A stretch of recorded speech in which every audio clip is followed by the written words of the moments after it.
Now, as I round up, where is a believer supposed to give? Number one, he is supposed to give to the altar of God where he is nurtured. If God nurtures you from an altar, from a place, it's your spiritual responsibility to give to that altar. Paul said, we have served you with spiritual things. He said, you are supposed to serve us with carnal things. He said, bring the tithes and the first fruit to the house of God so that there will be meat in his house. Meat is not necessarily food to eat. It means the things done in the house of God are done with the resources of the people of God. So they bring their resources into God's kingdom so that the assignment of God's kingdom is carried out. Because if it doesn't happen, where will it come from? So God blesses his people so that his people can sponsor his assignment. It's an act of service and reasonable worship. Where is the second place to give?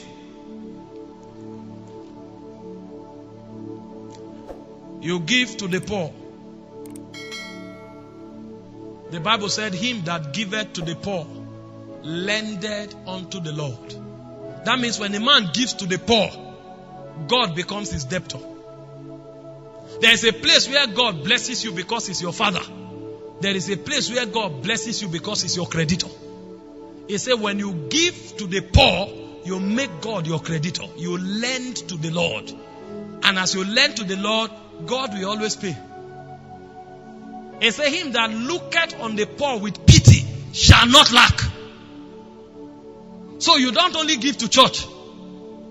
Most of the prosperity gospel now encourages people to only give to pastor and to church. It's not true. There is a blessing that comes from the altar, and there is another blessings that come because you give to the poor. The reason is because the poor pray to God, and God will not jump from heaven to answer them. So when God uses you to answer their prayers, you become an answered prayer in your word. And so God is indebted to constantly increase you so you keep answering his prayers. What are the third category of people or places to give to? Orphans and widows. I don't have time to open scriptures anymore so that I don't continue talking. It's our duty once and again to seek out orphans and widows and give to them. Because orphans and widows are the lost portion. Let no year pass that you didn't take out time at least once to visit the orphanage or to visit orphans and give something to them. God is the husband of the widow and the father of the orphan. And so when you pay or give to these people on behalf of God, you have taken God's responsibility. And the jealousy of God is invested for you to prosper. So you give to church or the house of God, you give to the poor, you give to orphans and widows, and finally, you give for goodwill and societal development. Every believer should be functionally involved in giving to the development of his society. There is a blessing that comes with it.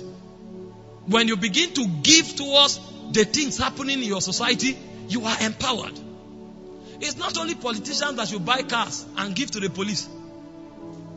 But we are not taught. Sometimes you come and you give to civil society and support what they are doing. They may be corrupt, but that's your civil responsibility. When you begin to do these things, the jealousy of God is invested to prosper you. When you are operating like this, it is impossible for you to be poor. It is impossible. You will always prosper. So the second thing that makes for prosperity is the covenant. The last thing that makes for prosperity is righteous living. I will just mention it and stop because I don't want to come back to the teaching. In Job chapter 22 from verse 21 to 24.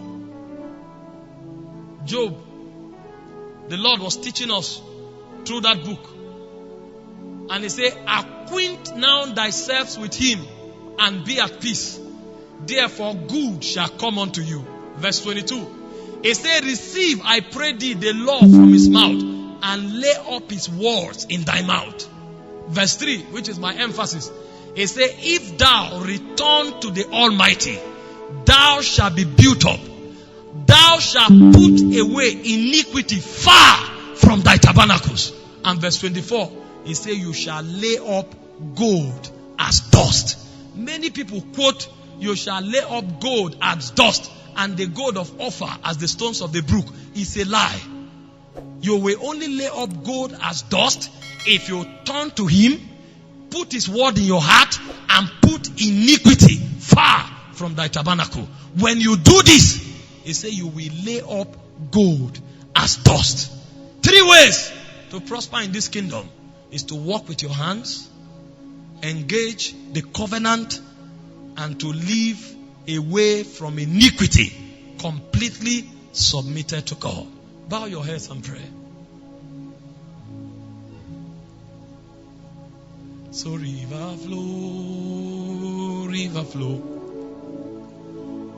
let it know, river flow in your church once again. Let eternity be seen. River flow, let eternal river flow in your church once again. Let eternity be seen. River flow, let eternal